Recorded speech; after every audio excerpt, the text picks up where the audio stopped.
मनुष्य का मन इस संसार में निरंतर सुख खोजता है और लगता है सुख मिल गया, लेकिन जहाँ वो सुख मानता वहाँ दुख मिल जाता है। जहाँ जहाँ सुख माने वहीं वहीं दुख मिला। ये पक्की बात है, जहाँ सुख मानोगे वहीं दुख मिलेगा। एक बार बाढ़ आई तो गांव के पास तक पानी आ गया। तालाब नदी में बाढ़ आई तो दो भाई बड़े उत्साही वे पानी में चलते हुए, घुटना भर पानी में चलते हुए नदी के पास पहुंच गए। तो नदी तो एकदम वारा पार नहीं, उसमें एक चमकता हुआ कंबल दिखाई दिया।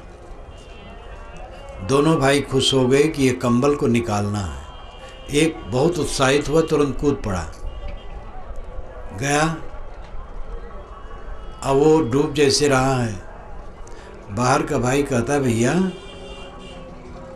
कंबल लेके आ जाओ। उसने कहा, कंबल ने मुझे पकड़ लिया है। वो कंबल नहीं था, भालू था, बाढ़ में बह आया था। तो शरीर तो पानी में डूबा रहा है, बाल ऊपर तैरे तो दूर से लगे कंबल है। तो उसको कंबल जान के पकड़ा और भालू ने इसको पकड़ लिया। तो इसने कहा, भैया अब छोड़ दो फिर उसको। तो उसने कहा, मैं तो छोड़ दूं, ये मुझे नहीं छोड़ता है। संसार में चमकता हुआ कंबल तैर रहा है, चमक दमक युक्त चीजें तैर रही हैं, हम उसको पकड़ते हैं और उसके द्वारा पकड़ा जाते हैं। सुख मान के पकड़ते हैं, होता क्या है? दुख। सोने का मृग, महाराज राम और सीता सोने का मृग समझे और बड़ा दुखदायी परिणाम हुआ। वो तो रूपक है। महाराज राम सोने के मृग के पीछे नहीं दौड़े होंगे, वो रूपक है।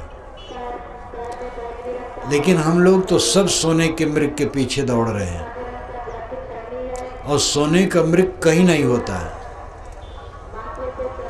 जो चमक दमक है वो सोने के मृग की तरह हमें धोखा देने वाला है। सुख की जहाँ कल्पना हमें होती वहीं दुख मिलता है। सुख से अपना पिंड कोई छुड़ा ले तो दुख न हो। शराब में सुख है, अंडा मांस मछली में सुख है, और तमाम गलत आचरणों में सुख है, और वहीं से सारा दुख होता है। सुख गले की फांसी है। सुख से अपने को बचा ले, दुख से मुक्त हो जाए। ये बड़ी ऊंची बात है। साहब ने जो कहा, अमरापुर को जात हूँ, सबसो कहूँ पुकार, आना हो सो आइए, सूली ऊपर यार। कबीर साहब कहते मैं अमरपुर में जा रहा हूँ और सबको पुकार रहा हूँ, जिनको आना हो आवे चले, लेकिन यार ध्यान रखना सूली के ऊपर चढ़ना है। और सूली के ऊपर चढ़ना है तो इसमें कौन आवे? सूली क्यों है? क्योंकि हमारा मन विषयों को छोड़ना नहीं चाहता। तम्बाकू लोग खाते, कहा जाता है तम्बाकू छोड़ दो तो मालूम होता है उनको फांसी लगाई जा रही है। बीड़ी गुटखा छोड़ना कहो तो मालूम होता फांसी लगाई जा रही है। जिससे हम दुखी हैं उनको छोड़ नहीं पाते हैं, पकड़े रहते हैं, और परिणाम होता है दुख।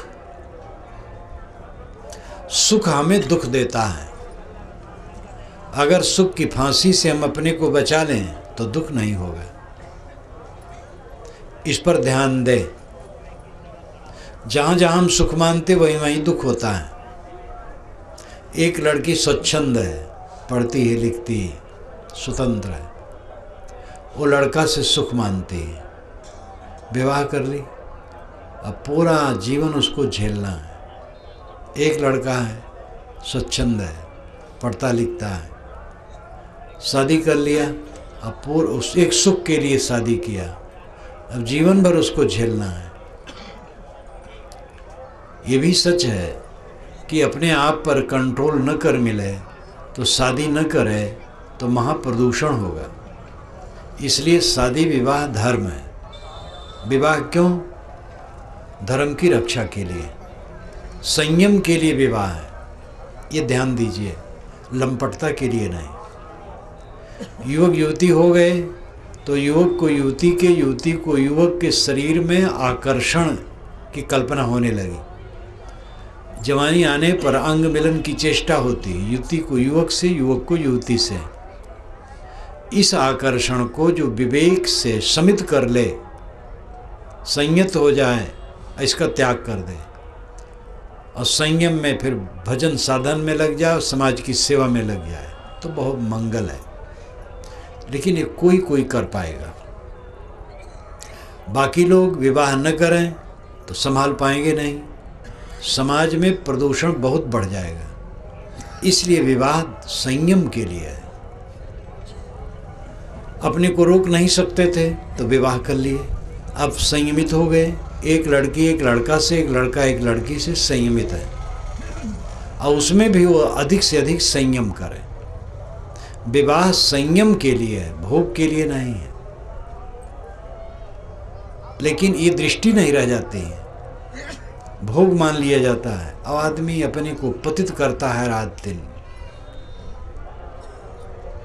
विवाह और अविवाह ये दो क्षेत्र है साधु गृहस्थ का। दोनों कल्याण पथगामी हैं।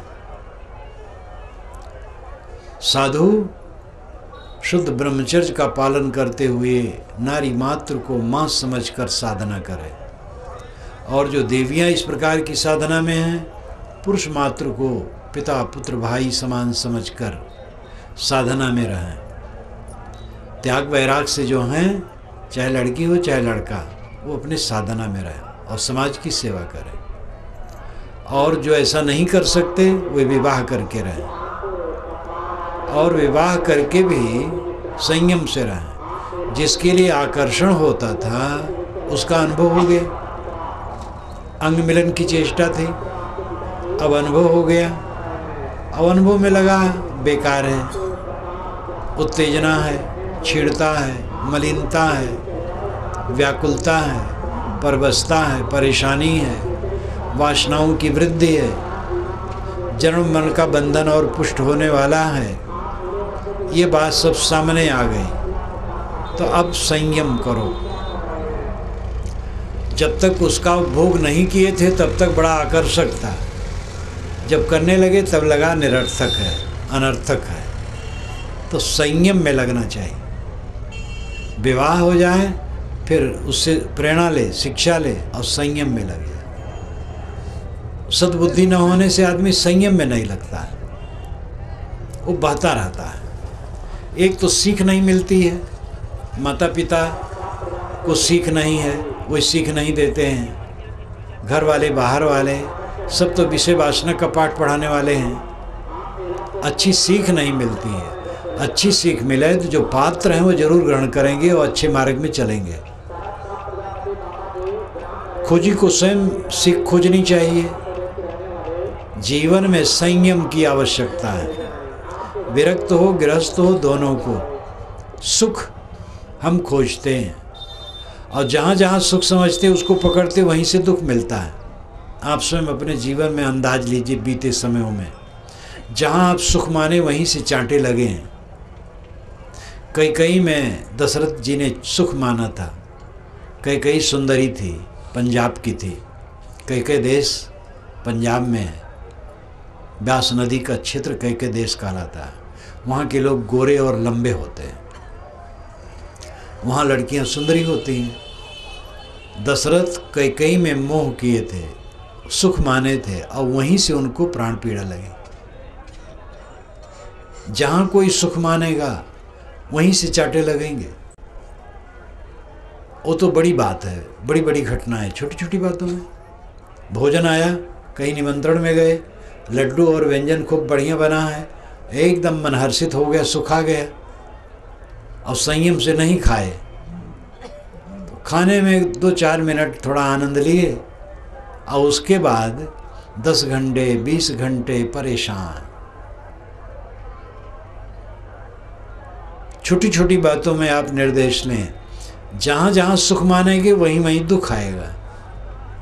जो सुख के चक्कर में न पड़ेगा उसको दुख नहीं होगा। ये बात थोड़ा समझना पड़ेगा। वैसे सुख, साहब ने भी कहा, सुख बिसराए मुक्ति कहाँ पावे। सुख को भूल करके मुक्ति कहाँ पाओगे। सुख मुक्ति है, लेकिन वो सुख है आत्मिक, बाहरी नहीं, चमक दमक की नहीं। हिरण्मयन पात्रेण सत्यस्यापीतम मुखम तत्त्वं पूषण पावरण सत्य धर्माय दृष्टे। ये वेद के ऋषि भी कहते हैं कि सत्य का मुख दुनिया की चमक दमक में ढका हुआ है। सत्य और धर्म के दर्शन के लिए तुम उसको हटा दो। जहाँ जहाँ आपका आकर्षण होता है वहीं वहीं आपका पतन होना पक्का है। जो आकर्षित नहीं होता वो सम्राट है। हम रास्ते रास्ते चलते हैं, किसी कार देखे मन ललचा गया, हमारा पतन हो गया। लालच जहाँ मन में उत्पन्न हुआ पतन हुआ, जहाँ आकर्षित हुए हमारा पतन हुआ। जो कहीं नहीं आकर्षित होता है इसका मतलब वो अपने अंदर में भरा हुआ है, मस्त, तृप्त, आनंदित। जिसका पेट भरा होगा वो रोटी देख के ललचाएगा नहीं। जिसका मन तृप्त होगा वो सुख के लिए ललचाएगा नहीं। बोध से, समझ से, ज्ञान से, भक्ति से जो सुख मिलता है वो स्थिर सुख है। और साहब कहते, सुख बिसराए मुक्ति कहाँ पावे, परिहरि साँच झूठ निज धावे। अनल ज्योति डाहयक संगा, नयन नेह जिस चरे पतंगा। करहु विचार जो सब दुख जाई, परिहरि झूठा केर सगाई। लालच लागी जन्म सिराई, जरा मरण निरायल आई। भरम का बांधा ई जग यह विधि आवे जाए। मानुष जन्म पाई के नर काहे को जहड़ाए। तो सुख बिसरा करके मुक्ति कहाँ मिलेगी। सुख मुक्ति है, लेकिन कौन सुख मुक्ति है। आंतरिक सुख, संतोष का सुख, त्याग का सुख, संयम का सुख, ये मुक्ति है। विषयों का सुख कांटा है। विषयों में सुख की कल्पना जहाँ जहाँ होगी वहीं वहीं कांटे चुभेंगे। इसलिए अपने आप को सब समय चारों तरफ से बचाना चाहिए। भूल में जो गलतियाँ हो गई हों छोड़ दें। अब आज से सावधानी बरतें, भूल को छोड़ के रहें। जहाँ जहाँ चमक दमक लगे अपने मन को संभालें। चमक दमक लगी और मन खराब संकल्प किया और कुछ मिला उसमें, केवल मन खराब हो गया और दुखी हो गए। और चमक दमक जितना सब झूठ है। एक सुंदरी युवती के शरीर में सुख की कल्पना, लेकिन सुंदरी के शरीर में सुख होता तो अपने सुख को ले सुखी रहती, लेकिन वो युवक के शरीर में सुख की कल्पना करती है। और युवक के शरीर में सुख होता तो युवक अपने शरीर के सुख को लेकर सुखी रहता। ये दोनों भ्रम है। न युवक के शरीर में सुख है, न युवती के शरीर में सुख है। मानसिक भ्रम है।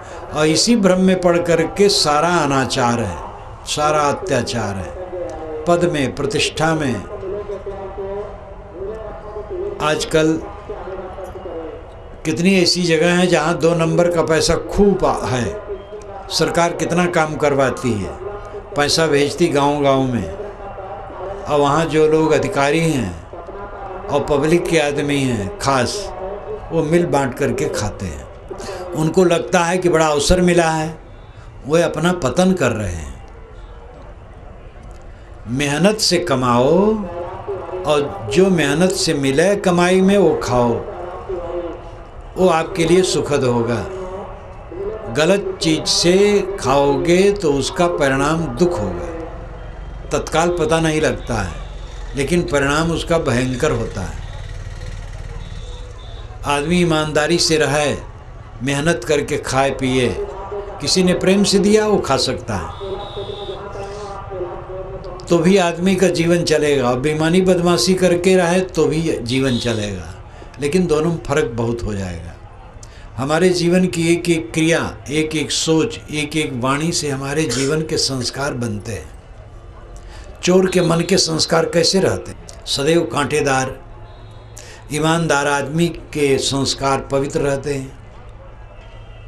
आदमी दिन भर जो सोचता है, बोलता है, करता है, उसी का मक्खन मन में इकट्ठा होता है। गलत बोलोगे, गलत सोचोगे, गलत करोगे तो गलत संस्कार इकट्ठे होंगे और वे काटेंगे रात दिन। अच्छा सोचोगे, अच्छा बोलोगे, अच्छा करोगे तो मधुर संस्कार अंदर में होंगे, वो आनंद देंगे।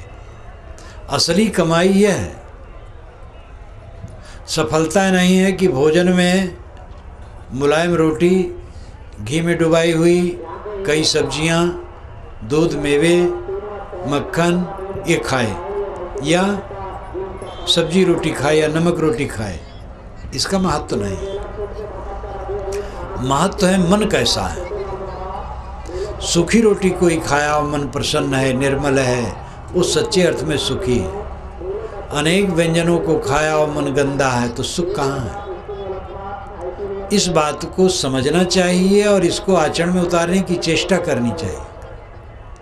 बिना त्याग के जीवन उन्नत नहीं हो सकता है, और त्याग करने से त्याग की शक्ति बढ़ती है। ध्यान दीजिए, कोई त्याग न करे तो त्याग की शक्ति नहीं बढ़ती।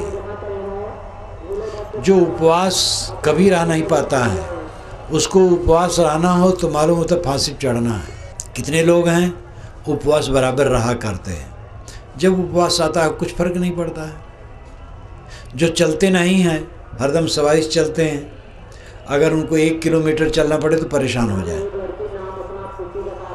और जो चलते रहते हैं, मीलों चलते रहते हैं, कुछ फर्क नहीं पड़ता है। हर दिशा में प्रगति होती है, उसमें परिश्रम करने से, त्याग से त्याग की शक्ति बढ़ती है। त्याग करना शुरू करो। क्रोध का त्याग, काम का त्याग, लोभ का त्याग, स्वादासक्ति का त्याग। क्षमा करो, गम खाओ, संतोष करो, धीरज रखो। इस मार्ग में चलोगे, ये सच्चा सुख है। बाहर का सुख दुख देता है, भीतर का सुख स्थिर सुख देता है। ये दोनों में फर्क है। विषयों से, पदार्थों से, दुनिया की चमक दमक से सुख की कल्पना हमें भटकाती है, और इंद्रियों के संयम, मन के संयम, वाणी के संयम, आचार विचार की पवित्रता से जो अंदर में संयमित मन बनता है, पवित्र संस्कार इकट्ठे होते हैं, वे परम आनंद देते हैं। और इतना सरल है, सस्ता है कि कोई भी कर सकता है। अनेक प्रकार का व्यंजन सब तो नहीं पा सकते, पैसा ही नहीं, धन ही नहीं कि उतना वैसे कर सके। सबके पास कार तो नहीं हो सकती, सबके पास बढ़िया बिल्डिंग नहीं हो सकती, सबके पास पद और ऐश्वर्य नहीं हो सकता, लेकिन मन सबके पास है। अपने मन पर संयम कर ले, सब सुखी। संयम करने में पैसा थोड़े लगता है। कटु न बोले, इसमें क्या परेशानी है? मीठा बोले, मीठा बोलने में सुख है। खाने पीने में ज़्यादा हम खाएं तो अगर चीज़ ना हो तो परेशानी है। लड्डू बट रहा है, एक एक लड्डू बांटा जा रहा है, हम 4 लड्डू खाना चाहते हैं तो परेशानी है। 3 कहाँ से पाओ? 1 मिलेगा हिस्सा में, लेकिन हमें चाहिए ही नहीं तो क्या परेशानी है? भोग के लिए परेशानी है, त्याग के लिए परेशानी नहीं है। गाली देने में परेशानी है, सह लेने में परेशानी नहीं है। कोई हमें गाली दिया, हमने भी गाली दी, हमारा भी दिमाग खराब हुआ, और अगर कहीं वो गर्मा गर्मी बढ़ गई तो हाथापाई भी होगा, डंडा लाठी भी चलेगा। आजकल तो पिस्तौल बंदूक सब कुछ है, तो दुख बढ़ेगा। लेकिन कोई गाली दिया और हम चुप रहे तो इसमें हमारा कुछ लगता नहीं है, कोई परेशानी नहीं, सहने में कोई परेशानी नहीं, बस अपने अहंकार को मारना है। सच्चा सुख बहुत सस्ता है और झूठा सुख बहुत महंगा है। लेकिन झूठे सुख के पीछे सब पड़े हैं, इतनी महंगाई में वो उसी के पीछे पड़े हैं। और जो सच्चा सुख है बहुत सस्ता है और उसको लोग लेते नहीं। क्षमा कर देना, गम खाना, संतोष करना, सिर झुका लेना, भोगों का त्याग करना नहीं चाहिए हमें, सहज रहना बड़ा सरल है। इसमें सच्चा सुख है। ऐश्वर्य इकट्ठा हो, चीज़ें इकट्ठी हों, बहुत पैसा हो, बड़ा पद हो, हमें बहुत लोग जानें, बहुत लोग हमारा आदर करें, इसमें परेशानी है। कोई आदर न करे तो हम क्या करेंगे? बाहर से प्राप्त सुख झूठा सुख है। झूठे सुख को सुख कहे, मानत है मनमोद, जगत चबैना काल का, कुछ मुख में कुछ गोद। ये साहिब की साखी है, प्रसिद्ध साखी। जर्मनी की कुमारी बौद्धविल बहुत बड़ी विदुषी है, अभी भी है। वो अनेक बार भारत आई है। कबीर पर उसने बड़ा काम किया।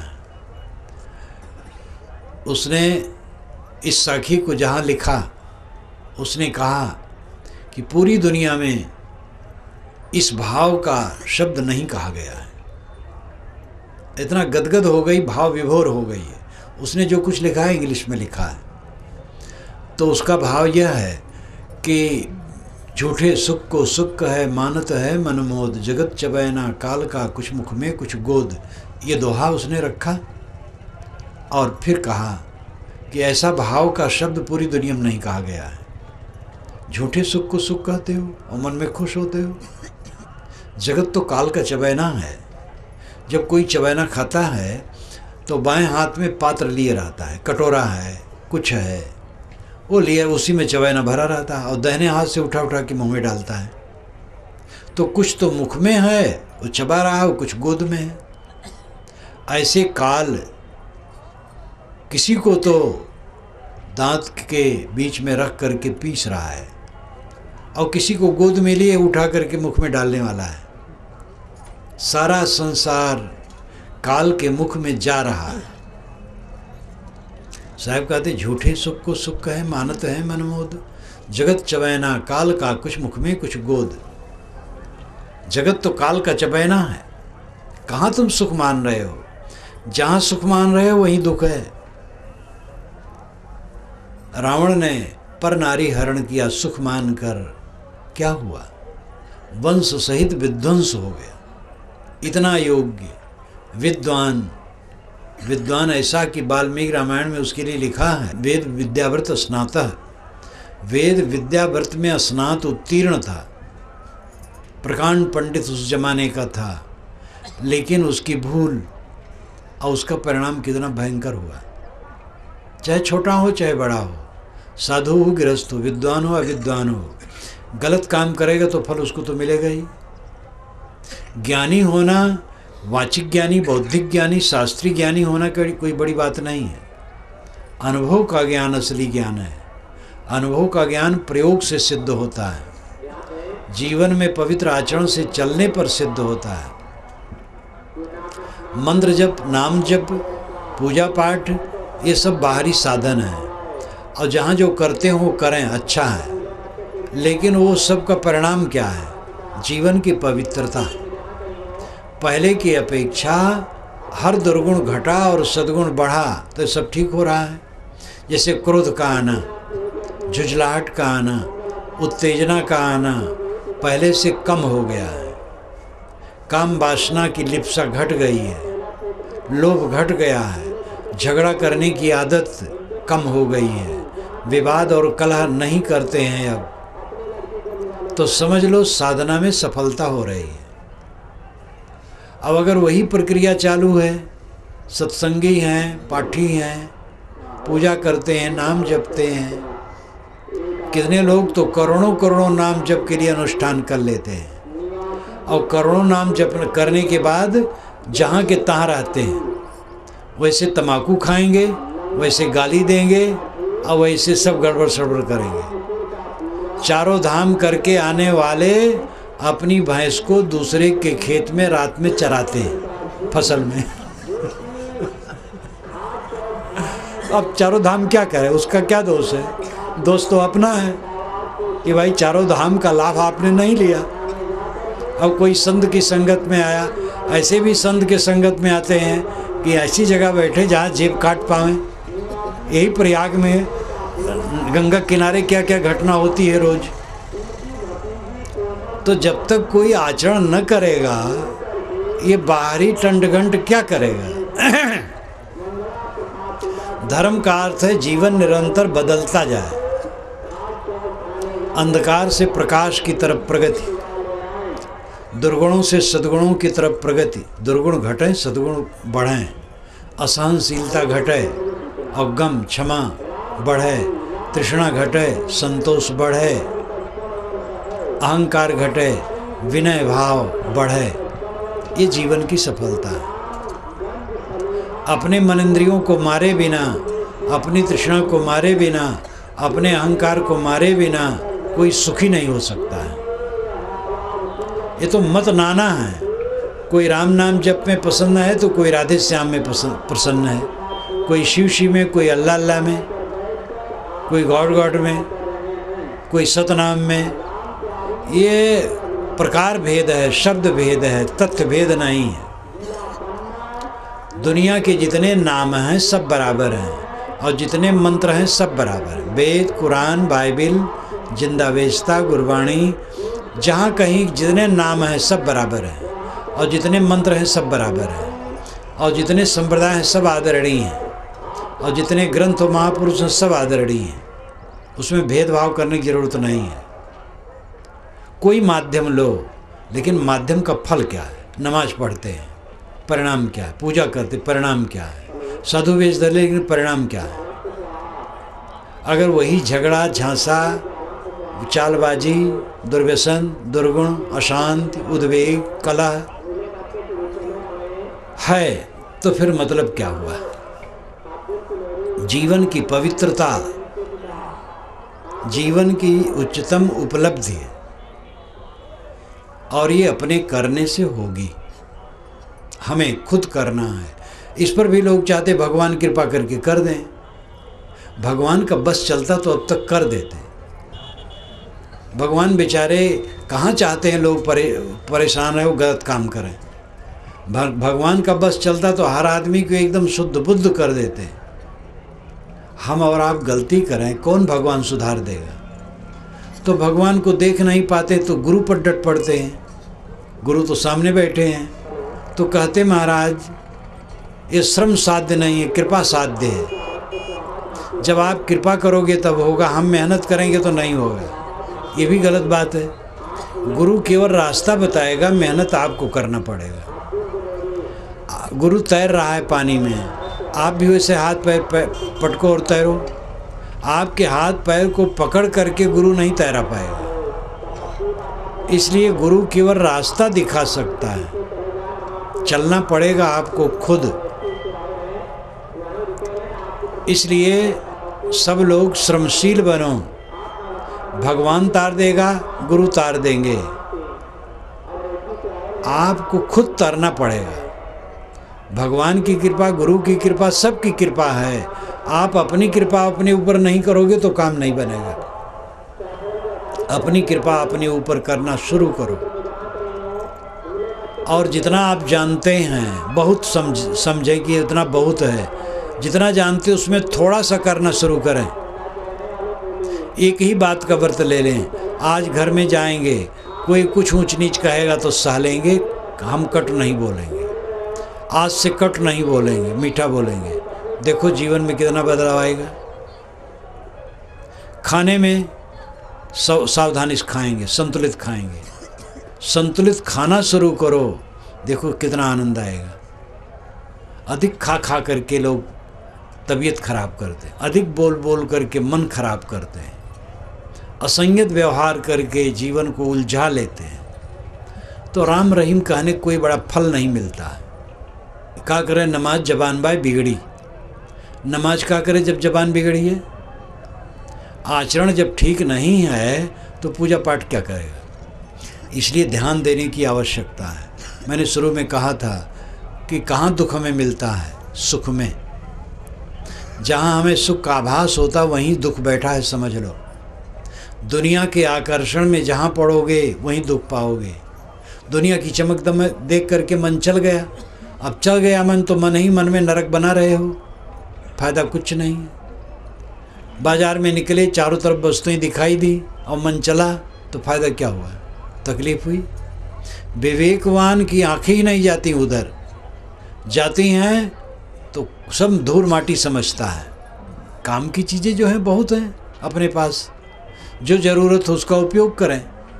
दुनिया की चमक दमक से अपने को समेटो, कम से कम वस्तुओं में गुजर करने की इच्छा रखो। लड़ो ना, सह लो, कटु न कहो, किसी की कटु बात सह लो, धीरज रखो, आत्मसंतोष रखो, सिमट करके रहो, इसमें सच्चा सुख है। दुनिया की चमक दमक देख करके जो सुख की कल्पना होती है वो दुख लाता है। तो मैंने कहा था कि सुख जहाँ हम माने वहीं से दुख पैदा हुआ। ये सुख की फांसी जिसकी कट गई, चमक दमक में जो सुख नहीं मानता है, अंतर्मुख हो गया, उसको अखंड आनंद प्राप्त होता, अनंत सुख प्राप्त होता है। इस पर ध्यान दे और आचरण करें। बोलिए सद्गुरु देव की जय।